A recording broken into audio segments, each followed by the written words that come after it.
বন্ধুরা, আজ তোমাদের জন্য একদম নতুন করাকরির গল্প নিয়ে হাজির হলাম।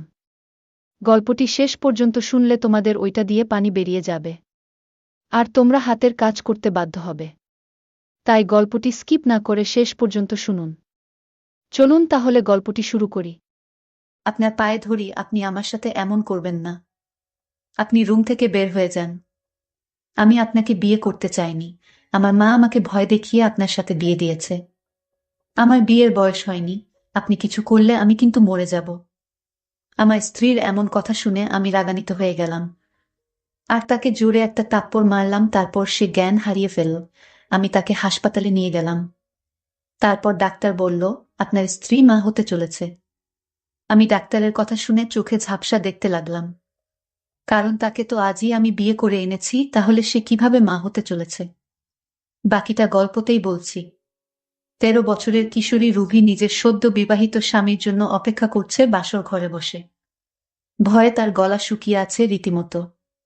গুন্ডা ছেলের সাথে বিয়ে দিয়েছে তার পরিবার, এসব তার বড় বোন থেকে শুনেছে রুভি। লাল টুকটুকে শাড়ি পরে আছে মেয়েটি। এই শীতের মধ্যে রীতিমতো ঘেমে যাচ্ছে। তখনই কারো পায়ের আওয়াজ পেল সে। হাত পা আরো গুটিয়ে বসল। দরজা আটকানোর আওয়াজ পেয়ে ভয়ে বুক ধুকধুক করছে। এইভাবে হাত পা লুকিয়ে সেজে বসে আছো কেন? লোকটার গম্ভীর পুরুষালী আওয়াজে মাথা তুলে তাকায় রুবি তার দিকে। তবুও মুখ দিয়ে কোনো আওয়াজ বের করে না। রুবিকে কোনো কথা বলতে না দেখে বিরক্ত হয়ে যায় মুন্না। এই মেয়ে, কি বলছি কথা কানে যায় না তোমার? মুন্নার চিৎকারে ভয় পেয়ে এক লাফে খাট থেকে নেমে যায় রুবি। খাট থেকে এইভাবে নামতে গিয়ে পাশে থাকা টেবিলের সাথে পায়ে বাড়ি খায় সে। ব্যথায় হালকা চেঁচিয়ে ওঠে। উপর হয়ে পা ডলতে থাকে রুভি, আর তখন মাথা থেকে ঘোমটা খুলে যায়। শীতকালে সামান্য আঘাতেও অনেক ব্যথা পাওয়া যায়। মুন্না রুবিকে দেখে অবাক হয়ে তাকিয়ে আছে। রুভি কান্না করছে ব্যথা পেয়ে। একে তো ভয় পেয়েছে অনেক, তার উপর ব্যথা। এই মেয়ে, তোমার বয়স কত? উত্তর না দিলে মেরে ফেলব। আমার বয়স 13 হবে 9 তারিখে। রুভির উত্তরে হা করে তাকিয়ে আছে রুভির দিকে মুন্না। রুভি ভয়ে ভয়ে মাথা নিচু করে দাঁড়িয়ে আছে। তোমার বয়স মাত্র 13? 13 বছরের পিচ্চি হয়ে নিজের থেকে এত বড় বয়সে এক লোককে কিভাবে বিয়ে করতে রাজি হলে? নাকি আমার টাকা দেখে তোমার আর তোমার পরিবারের কাছে আমার বয়সটা ম্যাটার করে না? মুন্নার এই কথা রুভির কানে পৌঁছাতেই মেয়েটা চোখ তুলে তাকায়। গোল গোল চোখ গুলা দিয়ে মুন্নাকে দেখে যাচ্ছে। এইভাবে মুন্না তাকে আর তার পরিবারকে অপমান করতে পারবেন না। মুন্না ও প্রচন্ড রেগে আছে। তার সাথে কিনা এইরকম পিচ্চির বিয়ে হয়েছে। নিজের মা আর বাবার উপর প্রচন্ড রাগ হচ্ছে তার। সবকিছু তছনছ করে দিতে ইচ্ছে হচ্ছে। একদিকে ওর ভালোবাসা ওকে ছেড়ে অন্য কাউকে বিয়ে করল, আর তার বাবা মা মিথ্যে বলে আরেক এই মেয়ের সাথে বিয়ে দিল।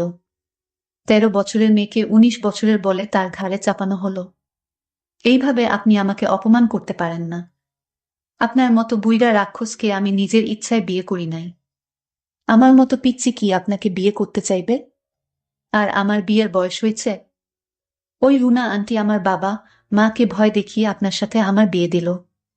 এই মেয়ে, এই এত কথা বলার সাহস কই পাস? চুপ থাক, না হলে তোকে যে কি করব। মুন্নার আগে হিতাহিত জ্ঞান শূন্য হয়ে গেছে। এইদিকে রুভি ভয়ে দাঁড়িয়ে থাকতে পারছে না। রুভির প্রচন্ড ঘুম পাচ্ছে, মুন্নার জন্য সে ঘুমাতেও পারছে না। মুন্না আবার রুমের বাহিরে চলে গেল। মুন্না চলে যাওয়ায় হাফ ছেড়ে বাঁচল সে। রুভি মুন্নাকে গালি দিতে দিতে শুয়ে পড়ল। শোয়ার সাথে সাথে ঘুমিয়ে পড়ল রুভি। মুন্না ছাদে বসে বসে ভাবছে, এই পিচ্ছি মেয়ের সাথে আমার বিয়ে দিল কেন? এইটা কিভাবে মানবে যে তার বউ এক বাচ্চা মেয়ে? তার মা কেন করলো তার সাথে এমন? রাত 3টার কাছাকাছি মুন্না রুমে ঢুকে গেল। খাটের দিকে তাকিয়ে দেখতে পেল কি সুন্দর এক অপরূপা মেয়ে ঘুমিয়ে আছে। মনে হচ্ছে মেয়েটি নিষ্পাপ। ঘুমের মধ্যে শ্বাস নিতে কষ্ট হওয়ায় চোখ খুলে তাকায় রুভি। মুন্নাকে দেখে ভয় পেয়ে যায় সে। রুভি বলল, আপনি এখানে কেন? আপনি বাহিরে যান। আমি বাহিরে যাব কেন? তুমি তো আমার ঘরের বউ। দেখুন আমার বয়স কম, আপনি বাহিরে যান। রুভি এখনো বিশ্বাস করতে পারছে না তার সাথে কি হতে যাবে। তবে রুভি এসবের জন্য মোটেও প্রস্তুত না। ভয়ে কান্না করতে লাগলো। মুন্নার কাছে রিকোয়েস্ট করতে লাগলো, আপনি চলে যান এখান থেকে। আপনার পায়ে পড়ি, আপনি চলে যান। মন্না তখন রাগে ঘর থেকে বের হয়ে গেল। মনে মনে বলল, এভাবে কতদিন বের করে দিবে ঘর থেকে, কাল তোমার দেখার আছে। অন্যদিকে মন্নার বাবা মা নিজেদের মধ্যে কথা বলছে। তুমি এই কাজটা একদম ঠিক করো নাই হালিমা। এইটুকু একজন মেয়ের সাথে মন্নার বিয়ে দেওয়া একদম উচিত হয় নাই। এখন পুলিশ কেস হলে মন্নার কি হবে ভাবতে পারছো? সামনে ইলেকশন, এখন যদি শুনে নেতা মন্নার স্ত্রী একজন বয়স কম, তখন কি হবে? দূর রাশিদ, তুমি চিন্তা করো না। রুবির স্কুল থেকে বার্থ সার্টিফিকেটে ওর বয়স বাড়িয়ে 18 করা হয়েছে। কেউ কিছু জানবে না। আর মন্না, সে সত্যি জানার পর কিভাবে রিয়েক্ট করবে আমরা জানি না। ও কি জিনিস তুমি ভুলে গেছো কিভাবে? সাপের বিষদাঁত কিভাবে ভাঙে তা আমি খুব ভালোভাবে জানি রাশিদ। আর ও তো আমার সন্তান, আমি সব ঠিক সামলাতে পারবো। রুবিকে কেন আমি মন্নার বউ বানিয়েছি এটা নিশ্চয়ই তোমার অজানা নয়। তোমার পরিকল্পনা তুমি ভালো জানো হালিমা। আজ অবধি আমি কি বুঝতে পেরেছি তোমাকে? মিস্টার রাশিদের কথায় রহস্যজনক হাসি দেয় হালিমা। গুড নাইট রাশিদ, কাল বাকি কথা হবে, এখন ঘুমাও। আর তোমার আদরের ভাগ্নি তো আমার, ও তাই না, ওর কোনো ক্ষতি হবে না। এটাই ভালো। তুমিও জানো রুভি আমার জন্য কি। ওর কিছু হলে বুঝতেই পারছো। শুভরাত্রি। মন্না রুভির রুম ছেড়ে অন্যদিকে ঘুরে বেঘরে ঘুমাচ্ছে। রুভির চোখ দিয়ে পানি গড়িয়ে পড়ছে। মেয়েটা কেমন নিশ্চুপ হয়ে আছে। কাঁদতে কাঁদতে এক পর্যায়ে রুভিও ঘুমিয়ে গেল। সকালবেলা 11টা নাগাদ মন্নার ঘুম ভাঙল। সকাল বললে ভুল হবে তার। উঠে নিজের চোখ ডলে সাইডে রাখা ড্রেসিং টেবিলের দিকে তাকায় সে। আয়নায় তাকিয়ে অবাক হয়ে যায় মন্না। মেয়েটা নিষ্পাপ শিশুর মতো ঘুমাচ্ছে। কিন্তু আমার রাতে তেমন ঘুম হয় না। সবারই ইচ্ছা থাকে এমন একটা রাতের আশায়, কিন্তু আমার কপালে কি যে জুটল। আমার কিছুই ভালো লাগছে না। একদিকে না পাইলাম নিজের ভালোবাসার মানুষকে, অন্যদিকে বিয়ে হওয়ার পরও আমার কপালে সুখ নেই।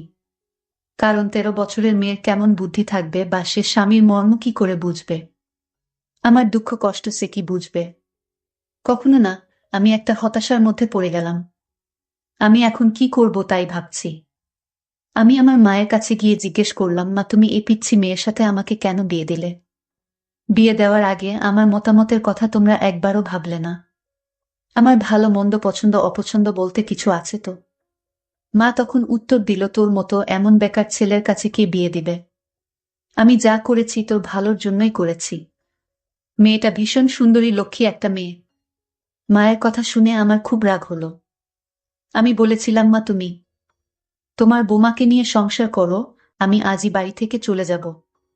কেন, তোর কি হয়েছে? বোমাকে পছন্দ হয়নি? পছন্দ হয়েছে, কিন্তু সে তো আমার কথা রাখে না। কি করে যে তোমাকে বুঝাই মা? তুমি আমার কষ্ট বুঝবে না মা। তুমি কি করে ভাবলে একটা অল্প বয়সী মেয়ে স্বামীর মন রক্ষা করতে পারবে? সে তো সংসার কি জিনিস সেটাই ভালো করে বুঝে না। মা তখন আমাকে সান্ত্বনা দিয়ে বলল, একটু সবুর করো, সব ঠিক হয়ে যাবে। পরের দিন রাতে আমার স্ত্রীর রুমে গেলাম, গিয়ে দেখি কান্না করছে। আমি তাকে ধমক দিয়ে বললাম, এই মেয়ে কি হয়েছে তোমার? তুমি এভাবে কান্না করছো কেন? তোমাকে কেউ মেরেছে নাকি? এমন ভাবে কান্না করছো মনে হয় তোমাকে কেউ মেরেছে। একদম চুপ, কোনো কান্না চলবে না। আমি বললাম, রাতে খাবার খেয়ে শুয়ে পড়ো। আমি নিচে শুয়ে পড়লাম। মনে মনে ভাবলাম মেয়েটা অবশ্যই ভদ্র, কিন্তু ও আমাকে ভয় পায়। কিছুদিন গেলে হয়তো সব ঠিক হয়ে যাবে। নিজের মনকে সান্ত্বনা দিলাম নিজেই। এরপর দিন সারাদিন বাহিরে ছিলাম। রাতে ঘরে ফিরে দেখলাম আমার শাশুড়ি আম্মা আসলেন। আমি আমার শাশুড়িকে এই প্রথম দেখলাম, কারণ আমার বিয়েটা আমার মা আর শাশুড়ি আম্মা দুজন মিলে গোপনে কাজে এনে করিয়েছিল। কিন্তু আমার মা বুঝতে দেয় নাই যে এইটা তোর শাশুড়ি আম্মা। আমি আজ শাশুড়ি আম্মাকে দেখে চমকে উঠলাম। শাশুড়ি আম্মার বয়স খুবই কম। আমার কাছে মনে হচ্ছিল আমার বউ আর শাশুড়ি আম্মা দুই বোন। আসলে বিষয়টা আমার কাছে রহস্যজনক। এটা কি করে সম্ভব?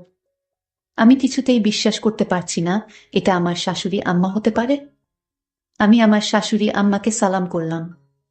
শাশুড়ি মা বললেন, কেমন কাটছে তোমাদের বিয়ের জীবন? ভালো কাটছে না শাশুড়ি আম্মা আমাদের বিয়ের জীবন। আপনারা কেমন আমার কাছে এই অল্প বয়সী মেয়েকে বিয়ে দিলে, যে সংসার কি জিনিস সেটাই ভালো করে বুঝে না। আর আমারে দেখলে তো আপনার মেয়ে কান্না শুরু করে দেয়। ঠিক আছে বাবা, আমি আমার মেয়েকে আজ বুঝিয়ে সব বলে দেব। রাতে ঘরে শুনতে পেলাম আমার শাশুড়ি আর আমার স্ত্রীর মধ্যে আলাপন। আমার স্ত্রী বলল, মা তুমি এটা কি করলি, একটা বাজে ছেলের সাথে আমার বিয়ে দিয়ে দিলি। আমি তাদের কথা শুনে অবাক হয়ে গেলাম, আমার কাছে মনে হলো বিশাল বড় পাহাড়টা আমার মাথায় পড়ল। আমি তাদের কথা শুনে অবাক হয়ে গেলাম। আমার স্ত্রী আমাকে বাজে বলল কেন? তার মানে সে আমাকে পছন্দ করে না, তার অনিচ্ছায় বিয়ে হয়েছে। আমার মাথায় কিছু ঢুকছে না। আমি মহা চিন্তায় পড়ে গেলাম। তাদের সব কথা আমি শুনে ফেলি, কিন্তু সে আমার কাছে বিয়ে করলো কেন? আমি এর রহস্য তো বুঝতে পারছি না। আমিও মনে মনে সিদ্ধান্ত নিলাম এর শেষ দেখব। পরের দিন সকালে আমার শাশুড়ি আমাকে বলল, বাবা আমি আমার মেয়েকে সব বুঝিয়ে দিয়েছি, এখন থেকে তোমার সব কথা রাখবে। আমি বললাম, ঠিক আছে শাশুড়ি আম্মা যান। আমি রাতে আমার ঘরে ঢুকে দেখি আমার স্ত্রী আজ অনেক হাসি খুশি। আমি তাকে জিজ্ঞেস করলাম, কি তোমার এত হাসি হাসি লাগছে কেন? সে তখন উত্তর দিল, আমি কখন হাসবো আর কখন কাঁদবো এটা আমার ব্যক্তিগত বিষয়। আমি তার কথাটা কিছুতেই সহ্য করতে পারলাম না। আমি কাছে গিয়ে দিলাম একটা থাপ্পড়, এই মেয়ে তুই আমায় কি ভাবছিস, মনে করছিস তোর সকল অপমান আমি মুখ বুজে সহ্য করব? কিন্তু থাপ্পড় মারার পর লক্ষ্য করলাম আমার স্ত্রী অজ্ঞান হয়ে গেল। আমি মনে মনে ভাবলাম, এটা আমি কি করলাম? মরে গেল না তো? তাড়াতাড়ি হাসপাতালে নিয়ে গেলাম। তারপর ডাক্তার বলল, আপনার স্ত্রী গর্ভবতী, আপনি বাবা হতে যাচ্ছেন, মিষ্টি খাওয়ান। আমি ডাক্তারের কথা শুনে অবাক হয়ে গেলাম। আমি দু চোখ দিয়ে অন্ধকার দেখতে পেলাম। আমার মাথায় মনে হয় বাজ পড়ল। এটা কি করে সম্ভব, আমি তা কিছুই বুঝতে পারলাম না। এটা কোন ধরনের পরীক্ষা? আমি ডাক্তারকে বললাম, দেখুন স্যার, আপনাদের কোথাও ভুল হচ্ছে। আপনারা আবার পরীক্ষা করে দেখুন, কারণ আমার সাথে তার কিছুই হয়নি। আমি আল্লাহকে ডাকতে লাগলাম, আল্লাহ এটা আমায় কোনো পরীক্ষায় ফেলেছ। বিয়ে হয়েছে মাত্র কয়েকদিন হলো, এখনই গর্ভবতী। এটা আমি মেনে নিতে পারবো না। ডাক্তার সাহেব আমাকে তার সমস্ত রিপোর্ট দেখালো। ডাক্তার সাহেব ঠিকই বলেছে, আমার স্ত্রী মা হতে চলেছে। এটা রিপোর্ট দেখে স্পষ্ট বোঝা যাচ্ছে। আমি হাসপাতালের বারান্দায় মনমরা অবস্থায় দাঁড়িয়ে রইলাম। ডাক্তার বাবু কিছুক্ষণ পর বলল, আপনার স্ত্রীর জ্ঞান ফিরেছে। আপনি এখন তাকে বাসায় নিয়ে যেতে পারেন, আমরা কিছু ওষুধ লিখে দিচ্ছি, সেগুলো খাওয়ালে সব ঠিক হয়ে যাবে। আমি তাকে বাসায় নিয়ে গেলাম। মা বলল, বৌমার কি হয়েছিল বাবা, তুই ওরে হাসপাতাল নিয়েছিলি কেন? মা তোমার বৌমা মা হতে চলেছে, তোমাকে আজ একটা খুশির খবর দিলাম। মা বলল, এটা তো খুশির খবর, আমার ঘরে নতুন মেহমান আসছে। আমি বললাম, মা আমার বিয়ে হয়েছে কয়দিন হয়েছে সেই হিসাব তোমার কাছে আছে, আর তুমি নিশ্চয় ভালো করেই জানো আমার বিয়ে হয়েছে মাত্র 1 মাসও হয়নি। তাহলে সে কিভাবে মা হতে চলেছে? মা তখন আমায় বলল, তুই তো ঠিক বলেছিস, আমি তো ভুলেই গিয়েছি তোদের বিয়ে হয়েছে মাত্র 1 মাস হয়েছে। আমি মাকে বললাম, মা তুমি এর রহস্যটি কি জানো, কিন্তু তা তুমি প্রকাশ করছো না আমার কাছে। মা আমায় এর উত্তর না দিয়ে সোজা মায়ের ঘরে চলে গেল। আমি রাতে আমার স্ত্রীর রুমে গেলাম। যেতেই আমাকে বলল, আপনাকে অনেক কষ্ট দিয়েছি আমি, আপনি আমাকে মাফ কইরা দিয়েন, কারণ আমার কি হতে কি হয়ে যায় সেটা বলা যায় না। সে বলল, আজ আমার একটা কথা রাখবেন। আমি বলেছিলাম, কি কথা? আমার স্ত্রী বলল, আজ আমি আমার নিজ হাতে আপনাকে ভাতও খাইয়ে দেয়। আমি বলেছিলাম, হঠাৎ এত দরদ কোথা থেকে আসলো তোমার? এখন তুমি আমাকে ভয় পাও না? আমার স্ত্রী বলল, না এখন আর আপনারে ভয় পাই না। কেন এখন আমাকে ভয় পান না? সে বলল, 2 দিন আগে পরে তো মরতেই হবে, তাই আপনারে ভয় পেয়ে কি লাভ? আমি তখন রাগে বললাম, তুই এখনই আমার ঘর থেকে বের হ। তোর কাছে আমার কিছু পাওনা দাওনা নেই, তুই বের হ আমার ঘর থেকে। আমি আমার স্বামীর পায়ে ধরে বললাম, আপনি আমারে আপনার ঘর থেকে বের করে দিয়েন না। সে আমার পায়ে ধরে কান্না করতে লাগলো। ঠিক আছে, আমার ঘরে তোকে জায়গা দিতে পারি, একটা শর্তে, তুই বলবি এত তাড়াতাড়ি তুই কিভাবে মা হতে চললি। সবকিছুই আপনাকে বলবো, আমি আপনারে কথা দিলাম, কিন্তু আমারে ঘর থেকে বের করে দিয়েন না। ঠিক আছে, তাহলে বলো তুই এত তাড়াতাড়ি কেমন হইলি? সে তখন আমার কাছে তার সত্য ঘটনাটা খুলে বলল। আমি সেটা শোনার সাথে সাথেই আমি মাটিতে লুটিয়ে পড়ি। তার এই কথা শোনার পর আমার 2 দিন যাবত আমি অজ্ঞান অবস্থায় পড়ে রইলাম। সে আমাকে বলেছিল আমার বাবার টাকা পয়সা সম্পত্তি অনেক ছিল। আমি একজনকে খুব ভালোবাসতাম। বিয়ের আগে সে আমার সাথে ফেরশতার মতো আচরণ করত। আমি ভেবেছিলাম সে অনেক ভালো। আমি বাবাকে বলেছিলাম বাবা বিয়ে যদি করতে হয় তাহলে আমি ওকেই করব। ছেলেটির নাম ছিল রামিন। আমি রামিনকে আমার জীবনের চাইতেও বেশি ভালোবাসতাম। বাবা তখন বলেছিল এই ছেলের সাথে বিয়ে আমি দিতে পারবো না। আমার বাবা আমাকে বারবার নিষেধ করেছিল। আমি বাবাকে পরিষ্কারভাবে জানিয়ে দিলাম আমি তাকে ছাড়া বাঁচব না। আমি আরো বলেছিলাম যদি তুমি রামিমের সাথে যদি বিয়ে না দাও তাহলে আমাকে চিরদিনের জন্য হারাবে বাবা। বাবা শেষ পর্যন্ত আমার কথা মেনে নিল এবং সেই ছেলের সাথে আমার বিয়ে দিয়ে দিল। বিয়ের ২-৩ মাস আমার ভালোই কাটছিল। কিছুদিন পর তার আসল রূপ বেরিয়ে পড়ল। সে আমাকে প্রতিদিন আমার প্রতি অত্যাচার করত আর বলতো তোর বাবার কাছ থেকে টাকা নিয়ে কাল আমার ঘরে আসবে, নইলে তোর এই ঘরে কোনো জায়গা নাই। আমি বেশ কিছুদিন টাকা এনে দিয়েছিলাম, কিন্তু আমাকে খুব মারধর করত একটু কিছু হলে। পরে জানতে পারলাম রামিন ছেলেটি ভালো না, এর আগে আরও একটি মেয়েকে বিয়ে করে তার বাবার কাছে থেকে টাকা নিয়ে তাকে ছেড়ে দিয়েছে। সবাই এই ছেলেটিকে ভয় পায়, তার মুখের উপর কেউ কথা বলতে পারে না। যাকে ইচ্ছা তাকে সে নির্দ্বিধায় মেরে ফেলত। আমি তার এই চরিত্র দেখে ভাবলাম আমি একাকে বিয়ে করেছি, সে তো একটা দুশ্চরিত্র। তারপর বাবা আমাকে রামিমের ঘর থেকে নিয়ে আসে। এটাই আমার শাস্তি। আমার বাবার কথা না শোনার কারণে আজ আমার এই অবস্থা। তারপর রামিমকে আমি ডিভোর্স দিয়ে দিলাম। ডিভোর্স দেওয়ার পরও রামিম আমাদের বাড়িতে আসতো আর বাবাকে ভয় দেখিয়ে টাকা নিয়ে যেত।